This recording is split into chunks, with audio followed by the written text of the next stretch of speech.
Well, hello there, my wonderful design lovers on Facebook, and hello to you, my gorgeous and handsome and fabulous design lovers, divas and divos on Instagram.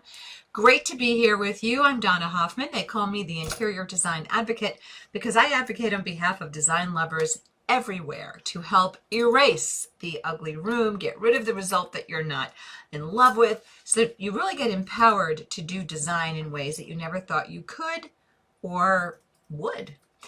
And as we do all of these wonderful online courses for design lovers around the country and beyond, we have found more and more young designers or people who are young in design have flocked to our courses as well. So our community continues to grow. In fact, for the longest time, we thought our community was all divas. Now we've heard from some divos. Some of the guys are out there saying, hey, don't ignore us. Talk to us too. And when I'm not running a luxury interior design company in the Philadelphia region, I am teaching you guys. So why am I talking to you today about something that I keep getting questions about, that I keep hearing frustrations about? I'm talking to you about what I'm hearing from you about having the design business that you really wish you could have, that you really want to have.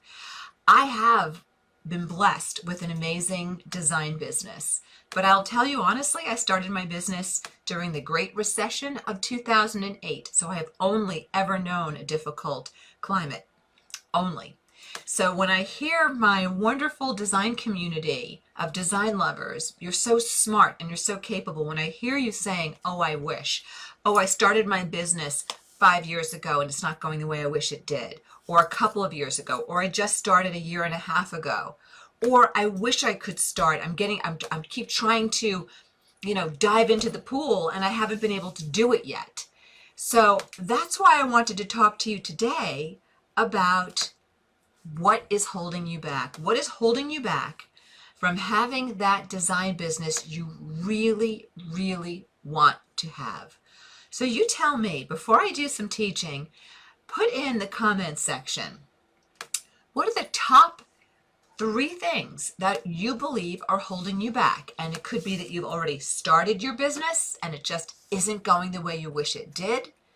Tell me what is off for you. Or maybe you haven't started that design business yet and you just keep circling and wondering how to dive in.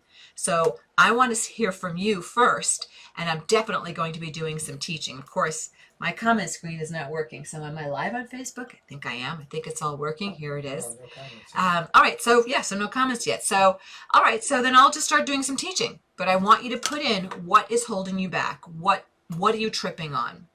So when it comes to monetizing creativity, because that's really what you're doing when you run an interior design company, when you become a designer, there are 3 pillars or 3 prongs that you have to really be aware of.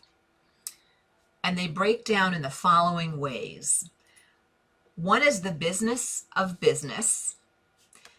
And that includes things like dealing with contracts, business templates in your company, rinse and repeat types of activities that you will do over and over again, client attraction, client service, managing your company, managing your projects, managing your clients, billings and fees.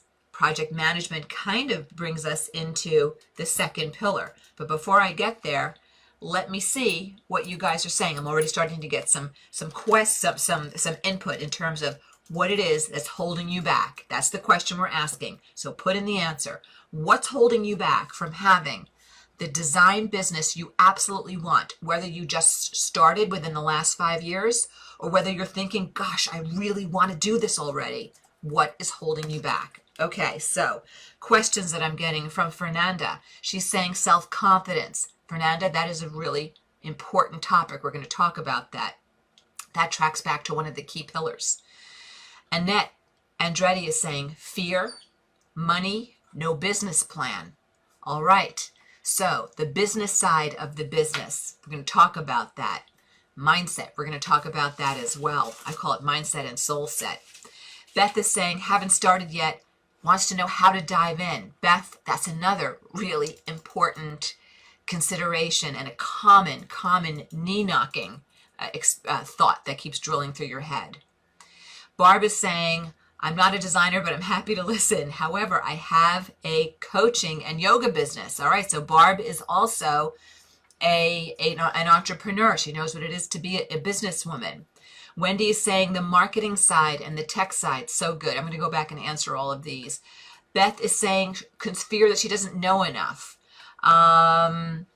Linda is saying knowledge and experience. Oh, this is so good. This is all so good. And first I want to tell you that every single fear and concern that you have, because it all tracks back to fear, right? Every single one of the things that you're feeling, peeps, I felt the exact same things. Those awards up on that shelf, until I got to the point where those were coming in, I felt the exact same way that you do right now. I stood exactly where you are. I know exactly what you're feeling. So first, let's dial it back for a sec before I go into the 3 pillars. I started to name one, but I'll review it. I don't believe I'm a textbook feminist. I call myself a textbook humanist. I believe all people are equal, and I believe that no matter your gender, I think women are as capable and smart as men. No matter your skin color, no matter your religion, I think we're all equally gifted with intelligences and abilities. That being said, as women, I don't think we're really taught when you're out there playing with the Barbie, the Barbie playhouse. I don't think we're really taught how to put ourselves out there and enter the business world. I think that is that type of programming to put yourself out there isn't necessarily something that women are taught. We're taught to be good girls, right? That's the first thing we're taught. Listen to authority. I just had a conversation with my wonderful soon-to-be 25-year-old daughter, and I said, Anne, when Daddy and I were bringing you up, yeah, we had to teach you to be a good girl. Now it's time to unlearn those habits. It's time to speak up for what you want. It's time to put your sound out into the world. Put your voice out into the world. Don't apologize for what you're thinking. Don't apologize for what you're feeling, right? So I do think there's a little piece of that, which is why one of the pillars I'm going to be talking about is so important. So when you talk about some of the fears that you're sharing with me, and we'll be going with more of them, the first pillar, if you're just joining me, was business, right? There's a pillar in any business, whether it's a creative business like running an interior design company, or whether you're selling candles, or whether you're selling exercise equipment. The business of the business has to be addressed. Contracts, templates, repeatable service templates, client attraction, client management, process management, billings, fees, handling your P&L. You know what a P&L is? Is your profit and loss statement. Yeah, you have to be able to negotiate around those things, and certainly hire people who know how to do that for you as well. But you need enough of a working knowledge to be dangerous, right? So there's the business side of business. The other thing that you need to master to really do this and do this well is the business side of design. That's a whole different piece. That's a whole different pillar. The business of design, project management kind of is part of the business of business and part of the business of design. But it's also about creating the design for your clients so that it is something that they want and understand, and they feel that they're being heard in what you're creating for them. Creating it in a way that's efficient, that you're not taking 3 years to find a sofa, right? That you're putting out creative with an efficiency. I'm not saying rush, but with a clipped progress and efficiency. It's all about knowing how to talk to clients in the right way and not talking to clients in the wrong way. Knowing what to say to clients and how to say it. And it's also about delivering the design, delivering the creative, that's the design ideas that you're delivering, but then you've got to deliver the actual design. You've got to actually come up with delivering, getting all that furniture in, the rugs, the accessories, right? So it's concept development, concept delivery, and then putting it all into somebody's residence. 1 room, 2 rooms, 10 rooms, a whole home. And then there's also problem resolution. Yeah, let me tell you something. Designers spend a lot of time resolving problems, shipments that didn't come in correctly, damages that come in, things that come in fine, they go into someone's home, then there's a damage that happens. A client may not be happy about something. They may be upset about something. That's problem resolution as well. So you're wearing these different hats. One is the business of business. One is the business of design. And something that overlaps into both of those areas is the marketing of your business. Because the way you market a design business is different than the way you market a dental business or the way you market a retail store, right? So the business of design and the business of business is that client attraction and also marketing and everything that goes into that. Social media. Yes, today, in today's world, your clients and your prospective clients, they need to get to know you. And that's what your social media accounts are about. It's the conversation that starts. It's blogging so that they can hear your voice and know what's important to you. So there are these other pillars, little like baby pillars within the business of the business of design. But what's that last pillar? What is the last pillar that stops so many women? Makes them want to quit just as they're about to break into being successful, or makes them never want to start? That last pillar, my lovelies and my wonderfuls, that is the business of mindset. Being an entrepreneur, whether you're a solopreneur doing it on your own, or whether you have a small team, albeit part-time, it's still a team, right? That mindset for you is everything. Steve used to joke with me in the business world saying that in companies, the fish stinks from the head down. The fish stinks from the head down, meaning if the head of the company, that's you, is a nervous wreck, that's all going to filter down to everything your company touches, your clients and any subcontractors that you bring into your business, maybe a virtual assistant, maybe an assistant, a design assistant. So the business of mindset, I cannot stress for you enough, is mission critical. I call it mindset and also soul set. It's the way you feel inside. It is confidence, and it is also strength and resilience. And you can argue that those are different things, but I'm going to say it to you this way. Being strong does not mean never crying. Being strong does not mean never feeling terrified behind closed doors. Hopefully you hide that from your clients. Being strong is feeling those things and going anyway, but the biggest test of strength, or the biggest measure, I should say, of strength, is being able to take a hit and get back up. Being able to take a hit and get back up, because no business, this is the second business I've built at this interior design business. I had a consulting business before this in television retailing, like QVC, shopping, HSN, home shopping. And that was before I had gone back to design school and studied design and yada yada. But no business just does this. None. They don't just do that. They start, they lift, and then they do kind of a horizontal dodge, and then they come up, and then you might take a step back, and then you go up a little further, and then you might take a step back, and then you go horizontally. There's a lot of horizontal platform you have to build in a business before it can start going like that. And I drew a picture once. I shared it with Steve, and I said, it occurs to me that starting up a business requires rocket fuel, the way a rocket needs that extra burst of fuel to break up and through the atmosphere, right? You have to break up and through your own self-doubt and the fact that if it's a new business, it doesn't exist yet, so you're creating new form.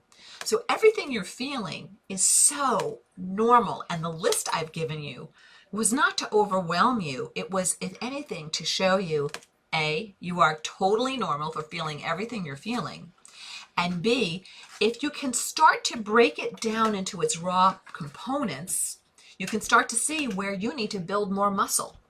Do you need more muscle in design strategy, knowing how to design well? Well, then you've got some learning to do.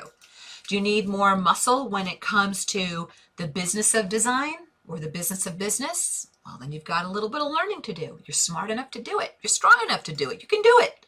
It's about setting your course and starting, right? Or do you need a little extra support when it comes to mindset? And that's fine too. So it's about finding the right teacher, the right coach, the right program, the right community to help you to manage all of this, because it takes a village. It does. So I want to see what your more specific questions are. Hopefully that pep talk has helped to put things into some greater perspective. And again, I say, you are smart, you are strong. Whatever it is you want to do, you can do, said the woman who started her business just as the economy dropped dead in 2008. And then things just kept going from there. So here we go.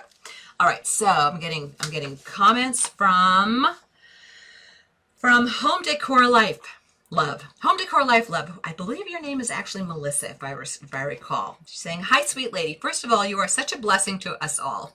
Thank you so much. I have been a realtor for 11 years and very blessed to have such great clients, but I see a real need for people wanting designers. How do I jump in? Do I need a degree in design? What is the time frame for that? Okay. I get this question a lot about, do you need a degree in design? Okay, this is a dicey topic. If you wanted me to hire you, you needed a degree in design. Smart business owners will always hire people who can do things that they can't do or bring skills that they don't have. We just hired a wonderful designer. Jasmine, wave your hands back there. Woo! Jasmine impressed me in a number of ways. She's a young designer, but she can draw really well, definitely better than I do. I knew I wanted her. Well, that was one of the reasons I wanted her on my team. So if you're talking about starting your own business, you might have some different, oh gosh, I'm getting hot. Please don't start flashing, Donna. Don't flash. There you go. If you're talking about starting your own business, I'll use my YouTube sign. If you miss any part of this, you can find it on YouTube. You might have more flexibility with degrees. If you want to go work for someone else and learn the ropes from someone else, then yeah, you're going to need a degree. You really will. I think you will. Here's the thing about studying and training in design. Do not be a dilettante. The numbers, the dollars are real. If people are paying you money for your intellectual property and your service, you damn well better know what you're doing. And if you don't feel like you know enough, then get yourself into a program. I don't care if you go for a post-baccalaureate 2-year degree. I don't care if you go for a certification. I don't care if you go for a master's degree. But get yourself enough training so that you have your legs under you, so that you feel that you know what you're doing. I am not going to tell you that certain education levels are inferior or superior. It depends on what you want to do. You want to go work for one of the big accounting companies, architectural companies, you're going to need at minimum a degree in interior design. You're going to need to pass certain exams.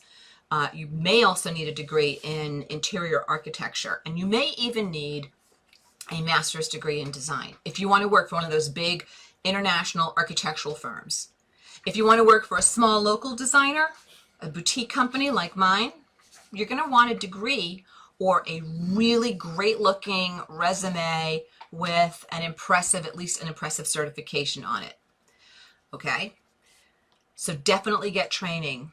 That I'm telling you. Now people ask me, are my courses enough to go out and charge as a designer? I don't believe they are. That's not why I created my courses. I created my courses for design lovers, and because I teach really well and because I break design well into manageable parts, a lot of designers and design lovers have been taking my courses.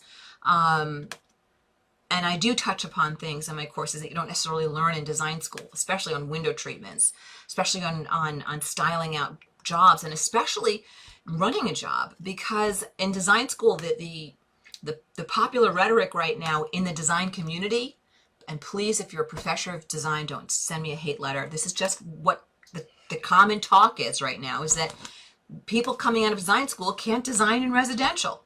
They can do esoteric projects like design a restaurant that can serve, 7 people with blue eyes and people who like dogs, and they have to do this kind of concept, or design a restaurant that makes you feel like you're in outer space.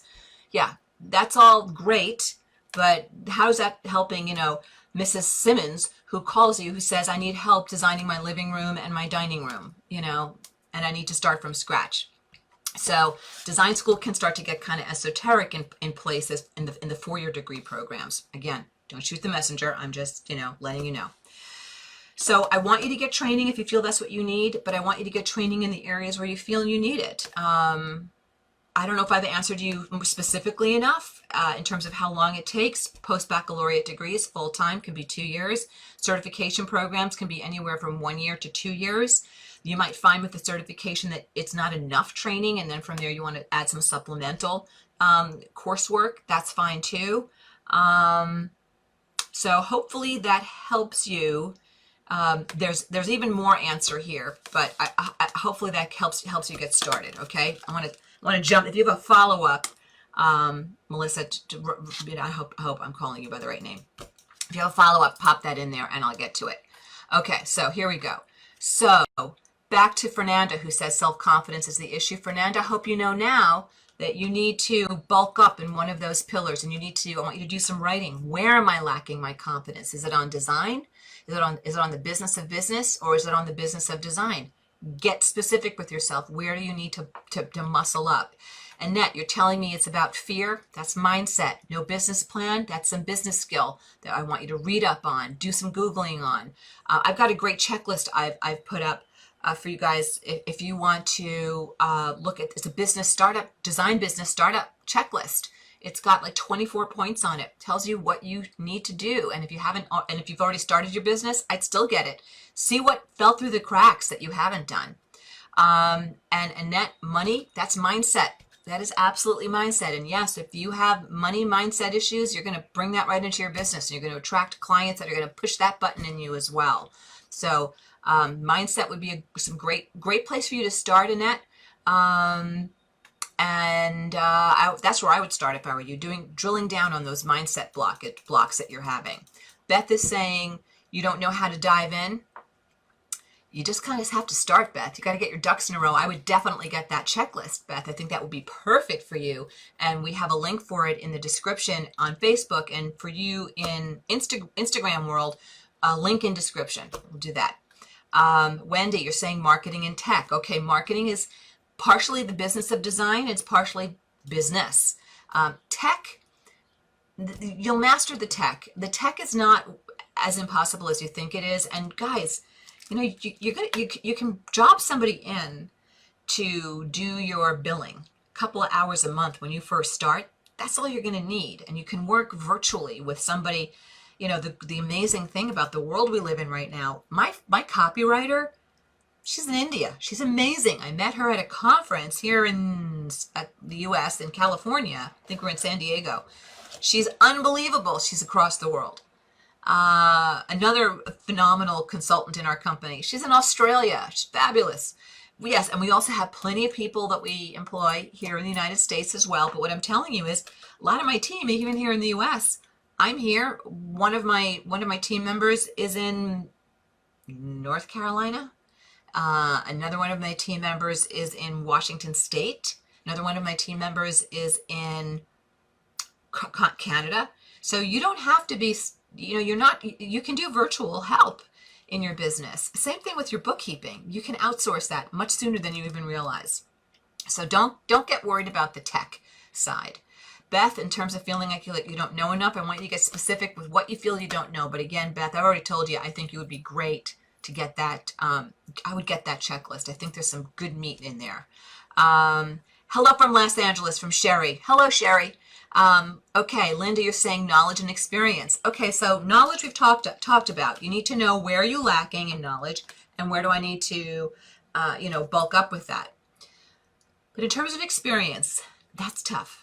I remember the days of starting out thinking, crap, I don't have a portfolio. People are going to want to see my portfolio. So many designers start by working on their own home, getting pictures of that, and working with friends and family and getting pictures of that. So if you're serious about wanting to start gathering your portfolio, get out there and talk to friends and family and say, listen, this is what I want to do. And I will barter with you. I will drop my rate to next to nothing.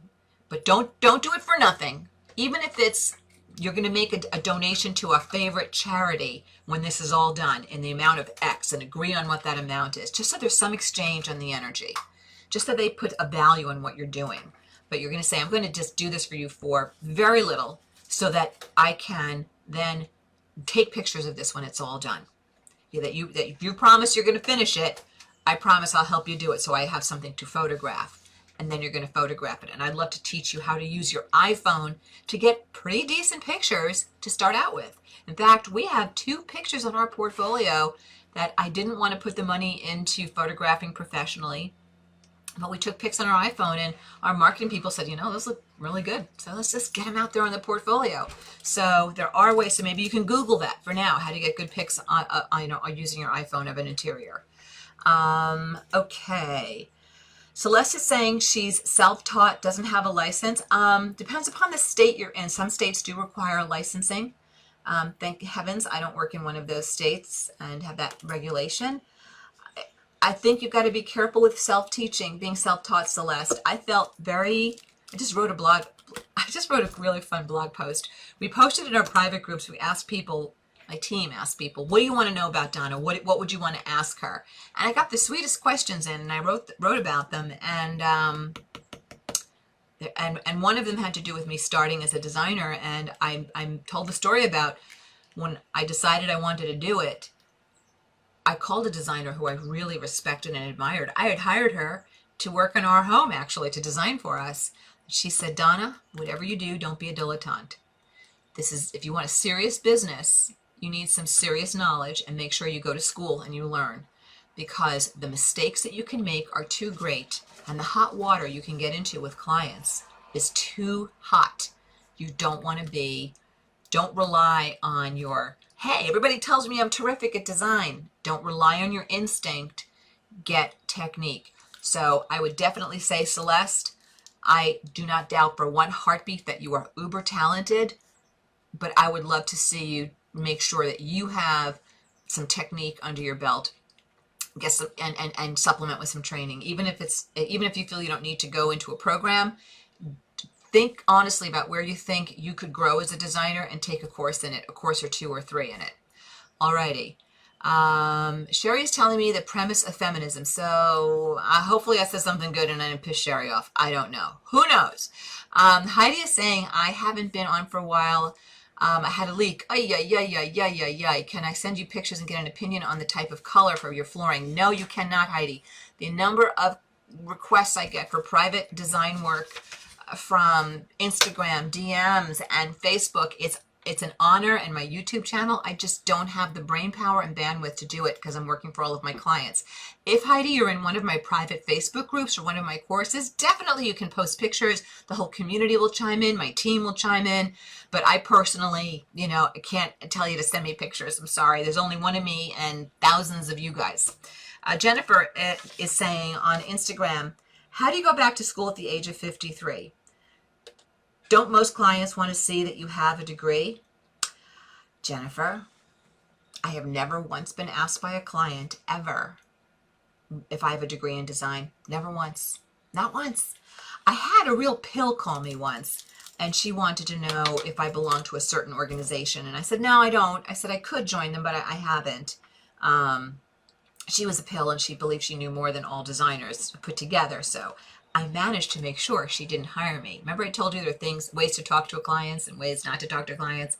Well, if you don't want somebody to hire you, you talk to them in ways that you shouldn't talk to clients, because they're not going to hire you if you do. Go back to school. You know how many women I know who have started design as a second career, me included? I started my design business officially in my mid-40s. So go back to school, Jennifer. The next 1 or 2 years are going to go by anyway, so you may as well spend it working towards something you really, really want. Everybody's sending up hearts on that one. Jennifer, we all want you to do this. Go back to school. Just do it. Just go. Do it. I got to tell you, I went back to school and my business sprang up around me because I already understood the business of business. And I did a lot of learning about the business of design on my feet. Not always pleasant, not always easy, but, we are hoping I don't know when we're going to do this, but we are hoping to offer some sort of support for you guys eventually in the business of design. And I want it to have a mindset component as well, and a great community behind it. But that's not happening in the next, hour and a half. So Jennifer, get your design training going. Just go, and more go. I'm getting more hearts and love on that one. Okay. So now Erica is saying, after completing your courses, I decided to enroll in design school and I've loved it. Yay, Erica Beecher. All right, give me some hearts and love on that one. I am so proud of you, Erica. I hear this a lot from people who do my courses. I love this. I just love it. I do worry that I bring something special that I can monetize. I do worry that I won't bring something special that I can monetize. I know the knowledge I'm getting will do that, but it's getting out of my own head. It's incremental sometimes. Erica, here's what you need to know. And everybody listen up on this one.